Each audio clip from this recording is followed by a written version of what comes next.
үе шатны дээр ямар төрлийн судалгаа зөвлөх үйлчилгээг авч болох юм бэ гэдэг талаас нь түүнээс гадна энэ маркетингийн судалгаа зөвлөх үйлчилгээг хэрхэн авах энэ процесс үйл явц байдгийг мэдээж бизнесийн үйл ажиллагаа бол яг ийм төрлийн бүтээгдэхүүн үйлчилгээний зах зээл нэвтрүүлээ гэсэн санаанаас эхэлдэг тийм. За тэгээд та бүхэн мэдж байгаа өнгөрсөн 7 хоногт ингээд инновацийн 7 хоног боллоо гэдэг. Тэгээд инновацийн 7 хоногийн хүрээнд яригдж байгаа асуудал дээр за эрдэмтэн судлаач хүмүүс маань бизнесийн маань санаа байдаг. Тэрийг яаж хөгжүүлэх вэ гэдэг талаас нь эрдэмтэн судлаачдын тренер биш. Тренерүүд нь болохоор санаагаа яаж одоо нэг юу болох вэ?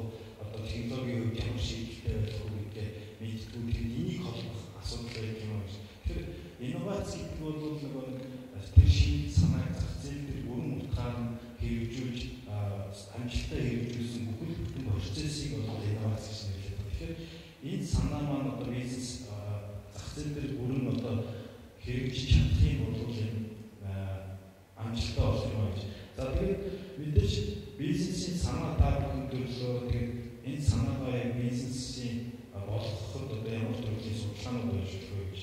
За мэдээж санаа гарч байгаа маркетингийнхаа судалгааг бизнесээр хөгжүүлэх үе шатн дээр та бүхэн бас энэ концепт тест судалгааны нэг төрлөө. За тэгэхээр энэ бол яг нэг анх одоо яг бизнесийг санаа орж ирсэн үед энийг яг зорилттой хэрэглэгчтэй зах зээл дээр үнэхээр хэрэгжих төстэй юм гэдгийг зорилттой хэрэглэгч болон холбогдох хүмүүс ингээд фокус үлгий ярьцлах юм уу туршиж үздэг санаагаа танилцуулдаг презентацийн үзүүлдэг тэгээд тэдний санаа бодлыг тусаж авдаг. Ингэснээр одоо нөгөө тэр сүүлийн үеийн ном зохиолууд дээр бичсэн байдаг чинь шинэ бүтээгдэхүүн үйлчлэгийн 70-80% нь одоо ингэж юу амжилтгүй болох хэрэглүүд байдаг. Тэгэхээр нөгөө нэг зах зээлийн брендийг одоо хэрэглэгчтэйгээ хамт бүтээж чадах юм бол анхны одоо санаа төрсэн үеэс нь ихтэй хамтдаа хөгжүүлж чадах юм бол энэ амжилттай бизнес болж чадах юм. Тэгэхээр концепт тестийн судалгааны аргууд байдаг. Яг нь концепт тестэн дээр одоо бүхэн бүтээгдэхүүн үйлчлэгээ одоогийн байгаль хэрэглэгчд ямар асуудлыг шийдэж чадах юм. Энэ маань хэрэглэгчд үнэхээр таалагдж байна уу? Ямар үнийн концепцийг барьж байна. Тэгээд юуг илүү сайн сурч танилцуулах хэрэгтэй гэдэг бүхэл юмнуудыг концепт тестээр авах боломжтой.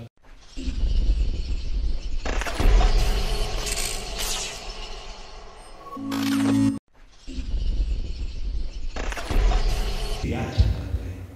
Тэгээд яг одоо дутагдaltaй зүйл юу вэ гэдгийг олж харах гэдэг хэрэглэгчийн зам төлөвийн судалгаа гэдэг маань илүү ачааллтай. За дээр нь маркетингийн одоо зах зээлийн багтаамж боломжийг судлаа гэж. Ер нь тэгэхээр манай бизнесийн ийм зах зээл рүү ороход хичнээн төвлөрний зах зээл байгаа бэ. Тэгээд боломж нь тийм байгаа бэ. Энэ одоо хэдэн төвлөрний зах зээл дээр би орж хин гол төвлөрч байгаа бэ гэдгийг олж харах тийм зах зээлийн багтаамжийн судалгаа боломжийн судалгаа.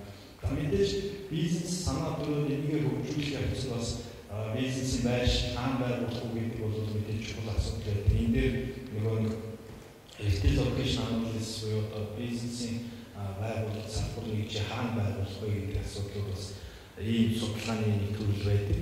За дараа яг бүтээгдэхүүн хөгжүүлэлт гэж. Одоо энэ тодорхой тэр нөгөө санаагаа одоо тодорхой төрлийн бүтээгдэхүүн болчихлоо. Одоогийн манай бизнес мэдээж энэ санаагаа болох юм байна гэдэг бизнесийн цааш хөгжүүлэхийн тулд одоо үйлдвэрлэлийн шугам тоног төхөөрөмж хөрөнгө оруулалт шаардлагатай. Тэгээд энэ хөрөнгө оруулалт хийхээс өмнө бас бүтээгдэхүүнээ одоо дээж зэрэгүүдийн үйлдвэрлэж гаргаад зорилт хэрэглэгчдэрээ хэрэглүүлэх юм бас юунууд байж болно те судалгааны төлөв. За энэ дээр product test, line test, одоо home use test гэдэг судалгааны төлөвлөлт байдаг. За жишээлбэл line test гэдэг маань яг одоогийн бүтээгдэхүүний хэрэглээг одоо ямар нэгэн брендийн мэдрэмжгүйгээр яг бодиттой авч чадах үнээр бүх юмыг хэрэглэгчдийг хэн таалагдж байна гэдгийг үнэлэх юм боломжтой судалгаа гэдэг. За энэ судалгааны жишээлбэл бид нар одоо энэ бүхэнд ингээд жишээлбэл одоо шүдний орон зах зээл дээр амжилттай байршуулсан юм жишээ байдаг. За тэгээ home use test гэж юм те. Өргөн хэрэглээний бараануудыг гэрт нь одоо яг хэрэглэж хүрч чадж ийм ч гэх юм те. За энэ дээр жишээлбэл одоо боловсруулсан цагаануудаа агшаасангуудаа зах зээл дээр оруулж ирсэн компани маань одоо яг энэ төрлийн судалгаа хийгээд одоо тэр төрлийн бүтээгдэхүүний зах зээл дээр Монголын зах зээл дээр арай болохгүй байна гэдгийг өгүүлэлтийг хийсэн жишээнүүд. Тухайлбал одоо яг энэ боловсруулсан цагаануудаа одоо нэг агшаасан цагаануудаа гэдэг бол монголчуудын хувьд бол тэр Азийн орнуудын Японоос олгосчод хятадуудын эдгээр цагаануудаа шалгуур үзүүлж явж байгаа шүү дээ. Тэгэхээр тэр цагаануудаа одоо Монголын зах зээл дээр арай өөрөөр боловсруулж явж байгаа юм байна. Эндээс гараад. За тэгээд бүтээгдэхүүний мэдээж нөгөө нэг гол бүрэлдэхүүн хэсэг нөгөө зах зээл дээр байршуулсан хэрэгтэй зүйл маань пакэж байгаа сабоглавууд. Энэ сабоглавуудыг яг хэрэглэгчдэд өнгө, үзэмж, тэр хэрэглээний нийц байдал. За тэгээд байгаль орчны талаас дахин ашиглах талаас туршиж үздэг, хэрэглүүлж үздэг ийм пакэж тестийн арга бас байж байгаа шүү дээ. За тэгээд бүтээгдэхүүний одоо ингээд зах зээл дээр байршуулах шаардлагатай болохоор урьдчилсан сурчлагын компани ажлуудын хүрээнд одоо жишээ ямар судалгааны төлөвлөлт байж болох вэ? Одоо advertising test буюу A-тест гэж байна. Зах сурчлагаа урьдчилан тест. За бизнесийн байгууллагын хувьд бол одоогийн явж байгаа хамтлагын төлөө боломжтой агуулга болохоор за нэг PR компани гэх юм уу зах сурчлагын ийм хөгжүүлэлтийн компанид хандаж хийлэгдэг. За тэгээд захирал одоо өдөртгүүдэд таалагдж гинөө. За болсон байна гэж шууд цацдаг. За тэгээд бодтой ажиллах нөгөө хэрэглэгчдэд хүргэх гэсэн санаагаа бүгэн хүргэж чаддаг. Ийм асуудал байдаг. Дээр нь одоо та бүхэн мэдж байгаа телевизийн сурчлагын зах сурчлагын юмнууд маань маш өндөр өртөгтэй зүйл болж байгаа. Тэгэхээр энд үр ашигтай яг зорилт хэрэглэгчдэд хүргэх үс ийм сурчлагыг хийхэд одоо энэ зах сурчлагын өвчлсөн тестүүд энэ төр бас судалгааны агуулга энд илүү нэг нейромаркетингийн болон одоо энэ орчин үеийн техник технологиудыг илүү ашиглах гэсэн байна. Энэ MOS-ийн eye tracking гэдэг одоо яг хүний сэтгэл зүйн сэтгэл хөдлөлөөр нь тэр сурчлагын одоо аль хэсгээр нь хүмүүсийн сонирхол эмоц хөдлөж байна. Аль хэсгийг нь сайжруулах шаардлагатай бэ гэдэг уучлаад тооцох боломжтой. За дээр нь одоо дэлгүүр хугацааны төвүүдээр тухайн бүтээгдэхүүнүүдэд сурчлах, компанид ажлын хүрээнд бас судалгаа хийх, бүтээгдэхүүнээ турших юм Central Location Test буюу CLT яарна. За ингээд бизнес маань одоо тодорхой төвшөнд ингээд үйл ажиллагаа явуулж байгаа тохиолдолд бизнес циклийн хүрээнд ерөнхийдөө ер нь бизнес маань нэг циклтэй явж байгаа. Тэгэхээр тасралтгүй сайжруулах хэрэгтэй гэдэг. За үйл зах зээл дээр ажилтаа байж чадсан бизнесийн байгууллагын хувьд бол цаашдаа энэ тасралтгүй сайжруулалтын хүрээнд бол хэрэглэгчдийн сэтгэл хангамжийн судалгаа, за тэгээд мониторинг үйлчилгээний одоо mystery shopping-ийн судалгаа, за манай одоо гаргаж байгаа брэнд бүтээгдэхүүн, манай компани одоо брэнд имиж маань одоо ямар төгссөн бэ нэг брэнд perception судалгаа, за тэгээд реклам сурчлагын мониторингийн судалгаа гэх тийм судалгаанууд хийх боломжтой. Эндээс жишээлбэл mystery shopping буюу мус худалдаа авалтын судалгааг уусгах байдаг. Тэгэхээр одоогийн бизнесийн байгууллагууд үйлчлэгээний салбар дээр ялангуяа тодорхой үнийн түвшингээр өрсөлдөө, тодорхой түвшинд хүрсэн үнийг өөрчлөх боломж, одоо тэдгээр өөрчлөх боломжтой гэхээр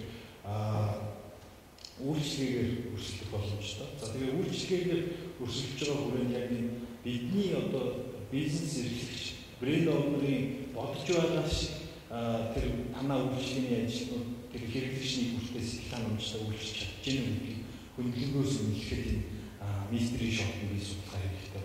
Энэ маань бол одоо жишээлбэл одоо хоолны газрын рестораны хувьд бол ингээд нэг удаагийн үйлчлэгээ авч явах. За манай энэ зөв шинэ учраас ингээд ийм алдаа гаргалаа.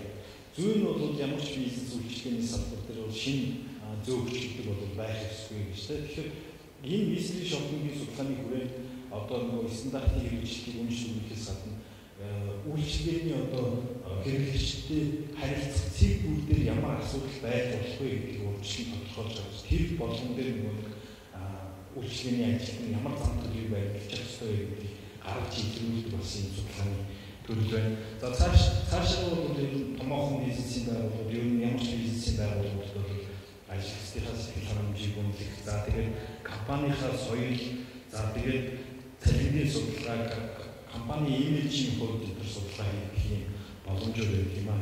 За яг энэ хүрээнд компанийнхаа хувьд MNCG компанийнхаа хувьд нэг товчхон танилцуулга хийж та бүхэн баг бүхэл ярьж байгаа MNCG компани бол 2002 онд байгуулагдсан 13 дахь жилдээ үйл ажиллагаа явуулж байгаа маркетингийн судалгаа зөвлөх хүчтэй нэршлийн компани байгаа. За бидний байгуулж 2002 оны үед бол Монголд бол яг маркетингийн судалгаа гэдгээс илүү одоо маркетинг хийх бол одоо бизнес судалгаа төсөөлдөг байсан тийм үед бид гарч ирээд за энэ маркетингийн судалгаа гэдэг бол бизнес чухал ач холбогдолтой юм байна. Бизнес эрхлэгч нэвтрүүлэхийн төлөө ингэж асуултгүй үйл ажиллагаа явуулсны үр дүнд одоо бизнесийн байгууллагууд маань маркетингийн судалгааны ач холбогдолыг ойлгодог болсон юм аа. За тэгээд EBRD буюу Европын засгийн босолтог хөгжлийн банктай бид яг бааз хөтөлбөр буюу одоо жижиг дунд үйлдвэрлэлийн дэмжих нөгөө талаас одоо энэ бизнес зөвлөгөөчдийн салбарын дэмжих салбарын хүрээнд хоёр төрлийн салбар дээр хоёр судалгаа хийсэн байгаа. Нэг энэ бичил жижиг дунд бизнесүүд зориулсан бичлийн санхүүгийн зах зээлийн талаар судалгаа хийж за дээр хям масан бүтээгдэхүүний хэрэглэгчдийн сэтгэл хангамжийн судалгаа хийж өгсөн байгаа. За тэгээд дээр нь бас танилцуулт Европын засгийн босолтог банкнд бас мэргэжлийн холбооны дэмждэг бас төслийн хэсэг явуулж ирсэн. Тэр хүрээнд одоо бизнес эрхлэгчид маань мэргэжлийн холбоогоор дамжуулж холбооныхоо хүрээнд нийтгэл одоо салбарын хүрээнд хөгжиж байгаа асуудал дээр бас зөвлөлттэй судалгаа хийх, төслийн төлөвлөлийн боломжтой. Энэ хүрээнд бас их мэдлийн салбарын хүний нөөцийн асуудал дээр бас бидний судалгааны төслийг хэрэгжүүлж байна. Одоогийн яг их мэдлийн салбарт үйл ажиллагаа явуулж байгаа бизнесийн байгууллагууд хүний нөөцийн асуудал байдгийг нөгөө талдаа ихтэй сургуулиуд одоо шилжүүлэн технологийн сургуулийн технологийн зэрэг сургуулиуд бэлдэж гарч байгаа мэргэжлүүдийн хувьд ямар асуудал байдгийг ингээд хоёр талаас нь гурван талаас нь шилжүүлсэн судалгаа төсөл ажлуудыг хийсэн байна. За ингээд анхаарал тавьсан та бүхэн баярлалаа. Тэгээд эцэст нь хэлэх бол судалгаанд үндэслэн бодлого боловч бодлого шийдвэр ирээдүйд болох эрсдэл санаалт юм аа гэж